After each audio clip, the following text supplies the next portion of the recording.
పెట్టిన ఖర్చు కంటే పెరిగిన సంపద 10 రెట్లు పెరిగింది. సాగునీరు, గ్రామాల అభివృద్ధి వలన వాళ్ళ భూముల విలువ, తెలంగాణలో రైతు బంధు అందుకునే మొత్తం ఎక్స్టెంట్ ఎంత అంటే 1,52,00,000 ఎకరాలు అంటే పట్టా భూములు. మరి ఆ పట్టా భూములు ఇవాళ 5 రెట్లు, 6 రెట్లు, 10 రెట్లు పెరిగినాయి సంపద. మొత్తం లెక్క తీద్దామా ఎంత పెరిగిందో? ఎన్ని లక్షల కోట్లను లెక్క కట్టాలి నేను? అదేవిధంగా ఆ 1,52,00,000 ఎకరాల పట్టా భూమి విలువ నాకు తెలిసి కనీసం 5 రెట్లు పెరిగింది, ఇంకా ఎన్నో రెట్లు పెరిగిందని చెప్పొచ్చు. ఈ గవర్నెన్స్ కన్నా ఈ కొండగట్టుకు వెంబడి పైసలు ఇచ్చినాడు ఆయన. కొండగట్టుకు వెంబడి అభివృద్ధికి పైసలు ఇచ్చినాడు. చలో డీటెయిల్ రిపోర్ట్.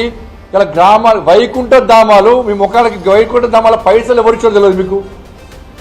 వైకుంఠ ధామాల పైసలు ఎవరి? 14th, 15th ఫైనాన్స్ పైసలు ఎవరి? కేంద్ర ప్రభుత్వం నేరుగా గ్రామ పంచాయతీలు నిలిస్తే మీ అయ్యా దొంగ సంతకాలు సర్పంచ్లను బెదిరించి దొంగ సంతకాలు పెట్టించి ఇలా డైవర్ట్ చేసిండు. గ్రామ పంచాయతీలకు నిధులు విడుదల చేస్తే సర్పంచులు కూలీలుగా మారే పరిస్థితి ఎందుకు వచ్చింది? సర్పంచులు ఆత్మహత్యలు చేసుకునే పరిస్థితి ఎందుకు వచ్చింది? నేషనల్ వే పైసలు కూడా వాళ్ళే ఇచ్చిరట. బస్తీ దవాఖానాల పైసలు కూడా వాళ్ళే ఇచ్చిరట. కార్పొరేషన్ల పైసలు కూడా వాళ్ళే ఇచ్చిరట. ఇక్కడ ఏకగ్రీవంగా గెలిచిన సర్పంచ్ల పైసలు ఇవ్వలే, నువ్వు గ్రామ పంచాయతీల పైసలు ఇవ్వలే. సింగరేణి పైసలు వాడుకుంటేవి, అప్పు చేస్తేవి, ఒక్క నోటిఫికేషన్ ఇవ్వబోతేవి, నిరుద్యోగ వృత్తిస్తాను ఇవ్వబోతేవి.